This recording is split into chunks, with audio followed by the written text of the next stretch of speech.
Saudara-saudariku yang terkasih dalam Tuhan, pernahkah Anda bertemu dengan Yesus secara langsung? Atau pernahkah mendapatkan penampakan Tuhan? Gak ada ya, gak ada yang pernah mengalami itu ya. Atau minimal pernah bermimpi bertemu Tuhan? Pernah ya?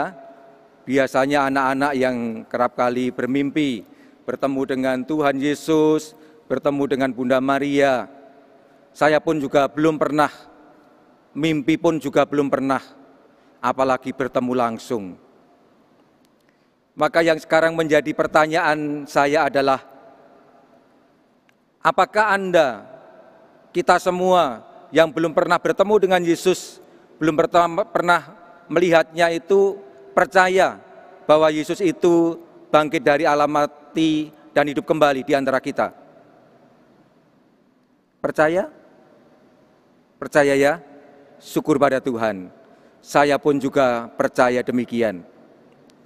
Maka pertanyaan lebih lanjut adalah, apa yang membuat kita percaya?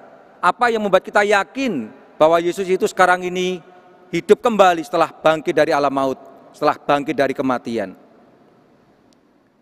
Tentu bukan pertama-tama karena pernah melihatnya, atau mendapatkan penampakan, atau pernah bermimpi bertemu dengan dia. Bukan. Kita percaya bahwa dia adalah Tuhan yang bangkit dari alam maut dan sekarang hidup di antara kita. Pertama-tama karena kesaksian dari mereka yang pernah mengalami kebangkitan Tuhan. Yakni kesaksian para rasul dan para murid yang sekarang ini dapat kita baca dalam kitab suci. Itulah yang membuat kita paham, mengerti, dan akhirnya percaya kepada Tuhan. Ini yang pertama. Yang kedua, kita percaya karena memang mempunyai pengalaman iman secara personal. Bagaimana kita mengalami dan merasakan Yesus yang hadir dalam kehidupan kita, Yesus yang ada bersama kita, Yesus yang senantiasa mengerjakan keselamatan untuk kita semua. Kita semua hari-hari ini sungguh merasakan sapaannya, kehadirannya dalam kehidupan kita. Betul kan ya? Iya, saya pun merasakan hal itu. Nah, saudara-saudariku yang terkasih, Injil hari ini yang kita dengarkan dari Injil Santo Yohanes menggambarkan bahwa ternyata untuk sampai pada kepercayaan Yesus bangkit dari alam maut dan hidup kembali itu tidak mudah. Para rasul dan para murid mempunyai pengalaman yang sangat khas terhadap hal ini. Injil menceritakan bagaimana mereka mengalami kesulitan itu. Mengapa mereka sulit untuk bisa percaya langsung bahwa Yesus itu telah bangkit dari alam maut dan hidup kembali? Ya, karena mereka melihat sendiri dengan mata kepala sendiri bahwa Yesus telah mati di kayu salib, telah dibunuh di kayu salib. Dan bagi mereka, kematian di kayu salib menjadi akhir segalanya. Tidak mungkin hidup kembali, tidak mungkin ada harapan dia hidup kembali di antara mereka. Itulah yang menjadi keyakinannya. Meskipun mereka telah melihat bagaimana Lazarus dihidupkan kembali oleh Yesus setelah 4 hari ada dalam kubur, namun ide atau gagasan kebangkitan tidak pernah menjadi milik mereka, tidak pernah menjadi keyakinan mereka, apalagi menjadi harapan mereka. Maka sangat mudah dipahami mengapa pengalaman-pengalaman perjumpaan dengan Yesus setelah kebangkitan yang diceritakan oleh Maria Magdalena, oleh kedua murid dari Emmaus, tidak serta-merta membuat para rasul yang lain dan para murid yang lain itu langsung percaya bahwa Yesus bangkit dari alam maut. Cerita pengalaman itu di satu pihak membuat mereka bersuka cita, namun tetap meninggalkan keraguan dan pertanyaan, benarkah demikian? Maka kiranya juga sangat mudah memahami reaksi Thomas seperti kita dengar dalam Injil. Bagaimana dia menuntut bukti dengan berkata,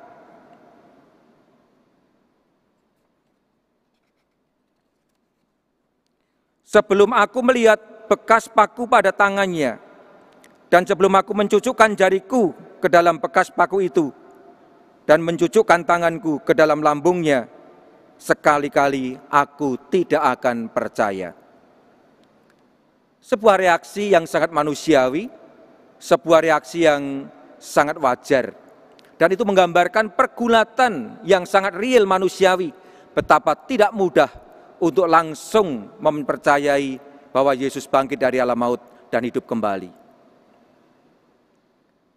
Namun, sekali para murid diyakinkan dan dibuat percaya, maka mereka memegang erat kepercayaan itu dan menghidupinya dalam kehidupan sehari-hari. Bacaan pertama yang dikutip dari Kisah Para Rasul menggambarkan dengan sangat bagus dan sangat indah sekali bagaimana para murid perdana mencoba untuk menghidupi iman itu secara real, secara konkret dalam kehidupan nyata bersama mereka. Ada dua hal yang mereka kerjakan dalam rangka menghidupi iman itu. Apa tadi itu? Yang pertama jelas, mereka bertekun untuk memperdalam iman akan Tuhan Yesus dengan mendengarkan pengajaran para rasul dan sekaligus bertekun dalam doa bersama. Tiap hari mereka berkeliling, bergantian, bergiliran dari rumah ke rumah untuk mendengarkan ajaran para rasul dan sekaligus untuk berdoa bersama. Ini yang pertama. Dan yang kedua adalah dengan memecahkan roti bersama-sama, artinya makan bersama, dan juga berbagi, sehingga mereka semua akhirnya berkecukupan. Bahkan ada yang menjual harta miliknya, kemudian dibagikan kepada mereka yang membutuhkan, sehingga tidak ada satupun yang mengalami kekurangan, semua sejahtera. Inilah cara mereka untuk menghidupi iman itu secara nyata, secara real dalam kehidupan sehari-hari.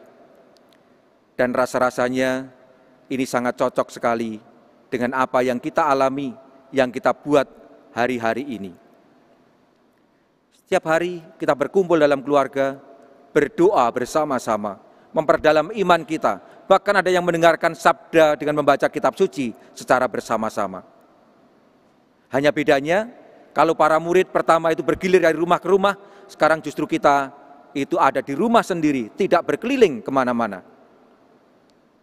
Dan yang kedua, kita juga ingin berbagi, menunjukkan kepedulian kita pada sesama kita yang mengalami kekurangan. Banyak yang telah kita buat dengan berbagi makanan, berbagi apapun yang dibutuhkan oleh teman-teman kita, saudara-saudara kita.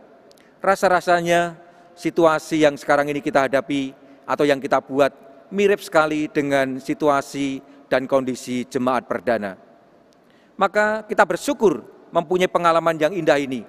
Bagaimana kita semakin dipadukan dalam iman, dipadukan dalam kebersamaan, dalam komunitas kita sebagai orang-orang yang beriman. Tidak hanya sampai di situ, sadar bahwa keselamatan itu ada dalam Yesus Kristus, maka para murid berusaha untuk mewartakannya, menyebarkan berita sukacita ini kepada orang lain. Tujuannya jelas, agar orang lain menjadi percaya dan akhirnya mengalami keselamatan. Saudara-saudariku yang terkasih, bagi kita orang beriman, Yesus Kristus adalah tanda dan wujud nyata dari kerahiman Allah pada kita manusia yang berdosa. Karena kasih sayangnya yang begitu mendalam, Allah Bapa rela mengutus putra tunggalnya untuk datang ke dunia menyelamatkan kita manusia dari kuasa kegelapan yang selama ini mencengkeram. Dan sengsara, wafat dan kebangkitannya dari alam maut menjadi bukti nyata bahwa Allah telah mengalahkan kuasa maut itu dan menganugerahkan kehidupan abadi bagi kita manusia. Bacaan kedua yang dikutip dari surat pertama Rasul Petrus menggambarkan misteri ini. Bagaimana Yesus telah menyelamatkan kita melalui wafat dan kebangkitannya. Peristiwa wafat dan kebangkitannya menumbuhkan harapan baru bagi kita semua, yakni kebahagiaan, keselamatan yang sejati. Maka kalau hari ini kita bersama-sama merayakan pesta kerahiman Tuhan, tidak lain karena kita ingin bersyukur atas rahmat keselamatan, atas rahmat kehidupan abadi yang dianugerahkan kepada kita dalam dan melalui Yesus Kristus. Dan dalam kesempatan yang istimewa ini, kita juga berdoa untuk anggota keluarga kita, untuk sanak saudara kita yang telah dipanggil Tuhan, agar mereka semua mendapatkan tempat perlindungan, mendapatkan tempat untuk bernaung di dalam kerajaan Allah, menikmati kebahagiaan yang sejati. Inilah yang kita mohonkan dalam Ekaristi ini. Semua yang telah meninggal, baik bulan Maret, April maupun semua yang lain, kita padukan dalam doa bersama kita, dan kita mohonkan rahmat keselamatan. Bagi kita orang beriman, kebangkitan, keselamatan merupakan tujuan akhir perjuangan hidup kita, sebagaimana dikatakan oleh Santo Petrus dalam bacaan yang kedua. Maka kita pun mohon agar saudara-saudari kita yang telah dipanggil, telah berpulang kepada Tuhan, juga menikmati anugerah, keselamatan, dan kebangkitan itu. Karena itu marilah dalam Ekaristi ini kita padukan doa-doa kita. Kita mohon supaya saudara-saudari kita ini sungguh-sungguh menikmati anugerah atau mahkota kehidupan abadi di surga. Karena itu marilah kita berdiam diri jenak untuk mohon anugerah Tuhan ini.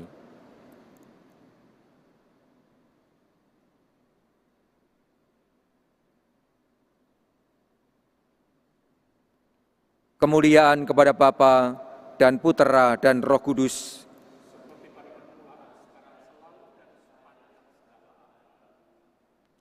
Saudara-saudariku yang terkasih, pada pesta kerahiman Tuhan ini, malah kita mohon berkat Tuhan untuk